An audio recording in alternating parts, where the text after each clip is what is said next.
श्लोक है, बहुत मशहूर श्लोक है। मैं समझता हूं हर बंदा इस श्लोक को जानता होगा। कुरुक्षेत्र के मैदान में गीता उपदेश देते हुए श्री कृष्ण ने अर्जुन से कहा था, अर्जुन कर्मण्येवाधिकारस्ते मा फलेषु कदाचन।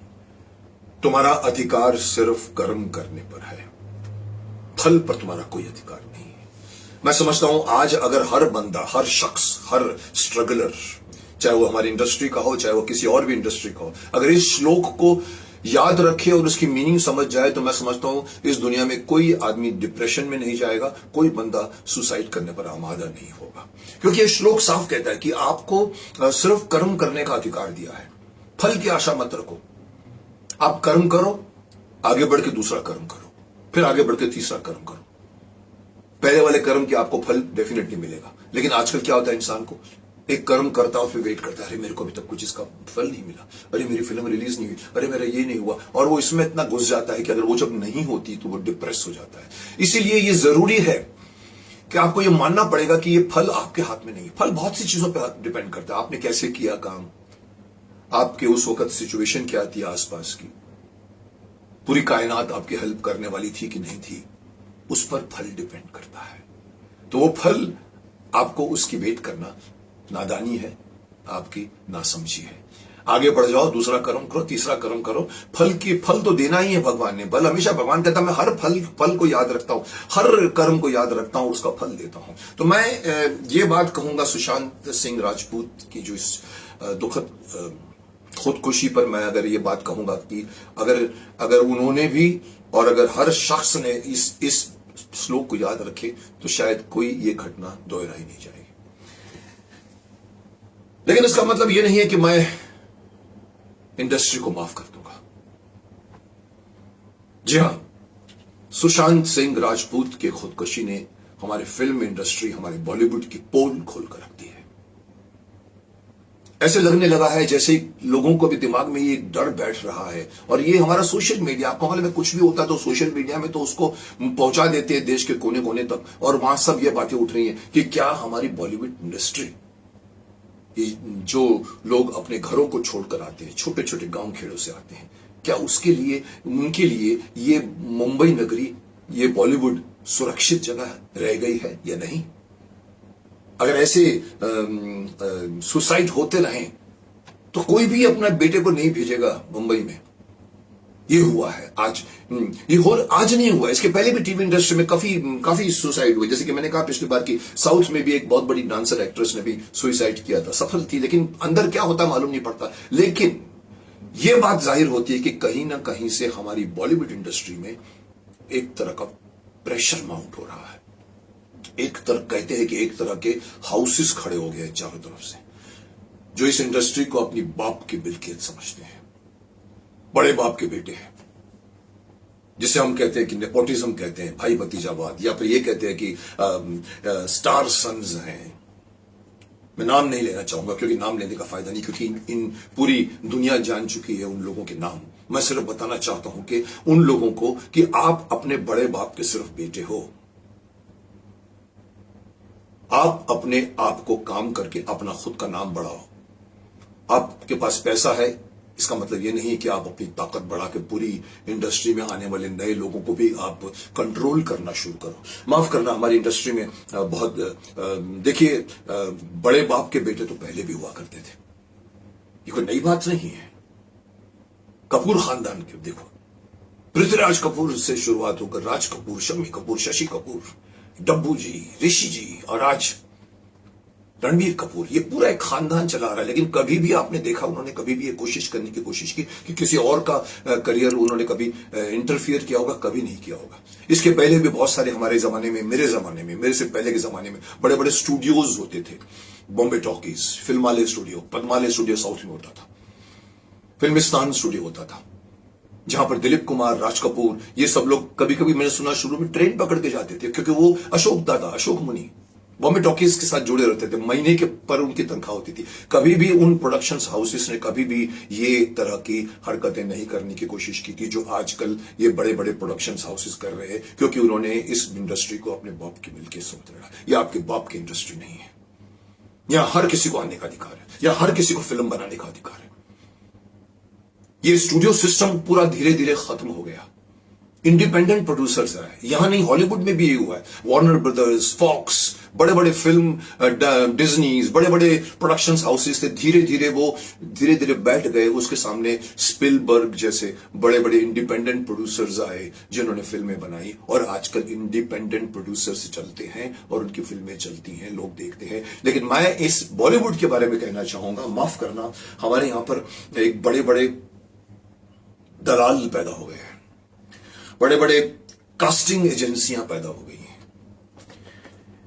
जो न्यूकमर्स, जो बेचारे गांव खेड़े से आते हैं, खुद के पास लाखों करोड़ों रुपए हैं, लेकिन उन छोटे छोटे गांव से आने वाले उन लोगों को कहते हैं चले हम आपको काम दिला देंगे, हमारा इतना परसेंटेज होगा। कोई मुझे इसमें बुराई नहीं, लेकिन मैंने सुना है कि धीरे धीरे वो बड़े गलत वे से कंट्रोल होता है उन लोगों को, और उन लोगों की कमाई पर, उनके हजार लाखों की कमाई पर भी वो सेंध लगाते। अरे आपके पास करोड़ों नहीं है, अरबों हैं, आप अपना काम कीजिए ना।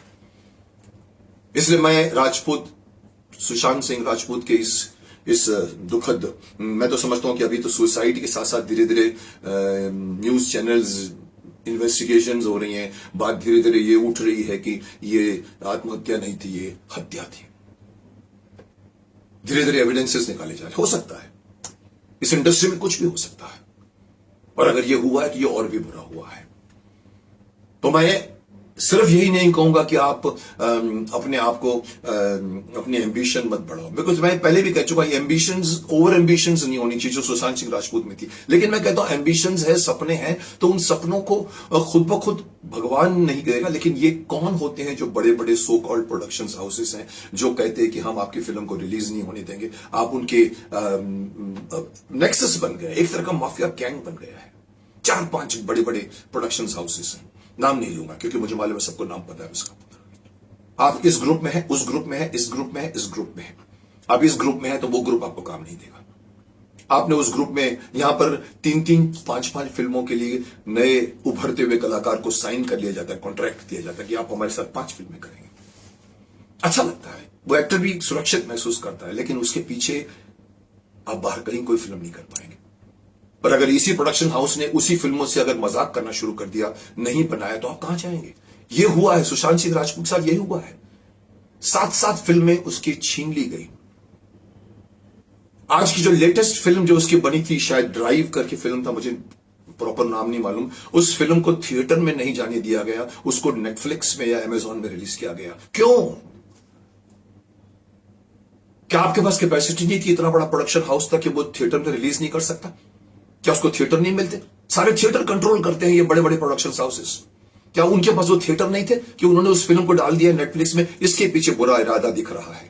वो चाहते थे कि इसकी फिल्म जो है वो सिर्फ सोशल मीडिया पे रह जाए, वो टीवी में फिर से काम करने लग जाए। ये आरोप लगाए जा रही है, मैं नहीं बोल रहा हूं, मैं पढ़ रहा हूं। मुझे देखिए, हम जो कुछ देखते हैं, सुनते हैं, हम उसके ऊपर रिएक्ट करते हैं, और अगर ये सच है तो बहुत ही निंदनीय है, बहुत ही गलत है, बहुत ही आपराधिक है। ये इसकी जांच होनी चाहिए, इसको बंद किया जाना चाहिए, इसके ऊपर कंट्रोल होना चाहिए।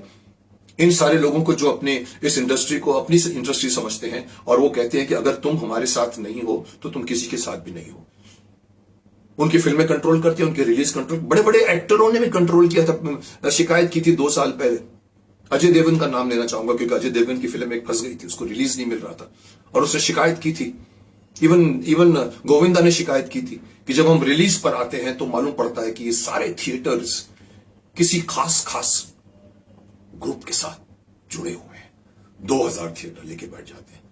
उसी टाइम ईद पर एक रिलीज हो रही तो दूसरी भी, तीसरी भी, चौथी भी, एक आदमी को पूरी के पूरे थिएटर मिलते हैं, बाकी लोग लटक जाते हैं, या तो वो अपनी डेट को आगे पीछे करते हैं जिसमें उनका नुकसान होता है क्योंकि उन्होंने बनाई थी। मेरा ये कहना है कि किसी के खुद की, ये सारे के थिएटर्स किसी के खुद की मिल्कियत नहीं है। इस पर किसी एक प्रोडक्शन हाउस या 4 प्रोडक्शन हाउस या 3 प्रोडक्शन हाउस का कंट्रोल नहीं होना चाहिए। सबको दिए जाना चाहिए थिएटर, बटने चाहिए थिएटर। चलिए आप भी रिलीज करें, आप भी रिलीज करें, 1/4 आपको, 1/4 आपको, 1/4 आपको, और फिर करो। नहीं, हम आएंगे, और उनके पास पैसे हैं, पूरे मीडिया खरीदा होता है उन लोगों ने। ये मीडिया भी, माफ करना, पूरे का पूरा खरीदा जा चुका है इन लोगों के साथ में। ऐसी ऐसी बातें लिखते हैं किसी एक्टर के बारे में जो सच नहीं होती, डराते हैं उस एक्टर को कि आप तो गए, आप तो फ्लॉप हो गए। चाहते हैं कि उसके ऊपर पूरा प्रेशर डाला जाए, जो इस केस में हुआ है और भी केसेस में हो रहा है। वो मीडिया हाउसेस इनके पास खरीदे हुए होते हैं। लेकिन मैं ये कहना चाहता हूं कि ये थिएटर का जो एक रैकेट चला है, जिसकी वजह से देखिए फिल्म बनती है, आदमी फिल्म के बारे में सोचता है, अच्छी कहानी होती है, अच्छी मेहनत की जाती है, फिल्म बनती है, लेकिन फिल्म कंप्लीट तब तक नहीं होती जब तक वो थिएटरों में नहीं जाती। अगर थिएटर बन के मेरे अपने घर में डब्बे पड़े हैं तो उस पिक्चर का कोई मायना नहीं है, उसका कोई अस्तित्व नहीं है, उसका कोई औचित्य नहीं है। फिल्म तब कंप्लीट होती है जब वो पब्लिक के सामने आती है। जिस तरह पेंटिंग कभी भी कंप्लीट नहीं होती जब तक वो पब्लिक उसे देख के उसे अप्रिशिएट नहीं करती। तो थिएटर्स तो अल्टीमेटली चाहिए हर मेकर को। तो मैं, अब आप मुझसे पूछोगे, कुछ लोगों ने मुझसे सवाल भी किया था, सर हम भी देख रहे हैं ऐसा कुछ हो रहा है, उन्होंने भी ये नाम बताए हैं और भी बता रहे हैं, सर इसका इलाज क्या किया जाए? इसका किया जा सकता है, इरादे अगर है स्ट्रॉन्ग, यूनिटी है, फिल्म इंडस्ट्री में यूनिटी होनी चाहिए। साउथ में ये नहीं होता। Telugu film industry, south Indian film, अपना तमिल फिल्म इंडस्ट्री हमसे करीबन हमसे भी साथ में उनका भी औचित्य है, वो भी इतनी बड़ी है। वहां इस तरह की मेल प्रैक्टिसेस नहीं होते, इस तरह की बेईमानी नहीं होती, इस तरह के प्रेशर नहीं होते। मैं चाहूंगा हमारे, अगर इलाज मुझसे पूछते हो, मैं आह्वान भी करना चाहूंगा सारे जितने भी एसोसिएशंस हैं हमारे, actors association, director association, guild association, distributor association, even जितने भी एसोसिएशंस हमारे पास हैं, उन सबको मिलना चाहिए, मिलकर एक बिल या रूल पास करना चाहिए कि कोई भी इस तरह की बात करेगा तो उसकी फिल्म को रिलीज नहीं होने दिया जाएगा। एसोसिएशन के पास बहुत ताकत है, लेकिन कहीं ना कहीं यही शिकायत मुझे रही है मेरे टाइम से भी कि फिल्म इंडस्ट्री जुड़ती नहीं है, एक नहीं होती, एकता नहीं है। आज उस एकता की आवश्यकता है। आज एक क्योंकि हर प्रोड्यूसर लाखों रुपए, करोड़ों रुपए लेके आता है, लगाता है, उसकी फिल्म थिएटर में जानी चाहिए। तो हर एसोसिएशंस को मैं कहना चाहूंगा, ये चारों एसोसिएशन, 5 और 6 जितने भी हैं, मिल जाओ। और आप बड़े हैं, ये सब प्रोड्यूसर्स बड़े नहीं है। ये प्रोड्यूसर अगर आपको अगर कंट्रोल करते तो बहुत ही गलत बात है। आप उन लोगों के ऊपर एक्शन लीजिए, फिर देखिए हमारी इंडस्ट्री में इस तरह के कोई सुसाइड नहीं होंगे, इस तरह की कोई मन में कुठारघात नहीं होगा, न डिप्रेशन होगा। हर आदमी को सिक्योर्ड बनाइए, हर स्ट्रगलर को सिक्योर्ड बनाइए। बेचारा अपने गांव से, कस्बों से भाग कर आता है, अपने घर वालों को छोड़कर आता है, अपने घर वालों को फोन करके बोलता है मैं सब ठीक हूं, मैं ठीक हूं, जबकि वो ठीक नहीं होता। वो सिर्फ आश्वासन देता रहता है मां को, बाप को, और फिर जब वो टूटता है उस वक्त उसके पास टाइम भी नहीं होता कि अपनी मां को फोन कर सके या अपने बाप को फोन कर सके। क्यों? क्योंकि वो इतनी बड़ी भीड़ के बीच में सडनली अकेला हो जाता है। और अगर हमें रोकना है तो मैं चाहूंगा कि हमारी इंडस्ट्री को एकजुट होना पड़ेगा और इन सारे जो बड़े बड़े माफिया ग्रुप, बड़े बड़े जो प्रोडक्शन हाउसेस हो गए हैं, जो इस इंडस्ट्री को अपने बाप की मिल के समझते हैं, उनको उनकी जगह बतानी चाहिए। उनको कहना चाहिए कि आप जितने बड़े हैं, वो छोटा प्रोड्यूसर जिसने सिर्फ 10 करोड़ में फिल्म बनाई है, आपके पास 300 करोड़ है, इसका मतलब ये नहीं है कि आपकी चलेगी उसकी नहीं चलेगी, उसको भी उतना मौका दिया जाएगा। एसोसिएशन होती किसके लिए? आर्टिस्ट एसोसिएशन को, director association, producer association, guild, ये सब होते किसके लिए? लोगों के फायदे के लिए होते हैं ना, इंडस्ट्री के फायदों के लिए होते हैं। तो मैं फिर से लास्ट में यही कहूंगा कि करो कुछ, ताकि लोग ये सोचना बंद कर दें कि बॉलीवुड एक खतरनाक जगह बन गई है जहां हमारे बेटे बेटियां सुरक्षित नहीं है। कल वो अपने बेटे बेटियों को भेजने से डरे नहीं, इसके लिए कुछ करना बहुत जरूरी है। ये एसोसिएशंस, इनके खिलाफ इनको दंड तो जरूर देगी, पर मैं समझता हूं कि दंड का अधिकार तो उन सारे एसोसिएशन से ज्यादा तो आपके हाथ में उनका कंट्रोल है। जी हां, मैं ये कहना चाहूंगा कि अगर आप उनकी फिल्मों को देखना बंद कर दें तो कोई उनकी ताकत नहीं बढ़ेगी, क्योंकि उनको यह बात का एहसास होगा कि किसी एक फिल्म प्रोड्यूसर की फिल्म को वो रिलीज नहीं होने देते, थिएटर नहीं देते, तो आज अगर उनकी फिल्म को थिएटर पे जाने के बाद में भी पब्लिक नहीं मिलती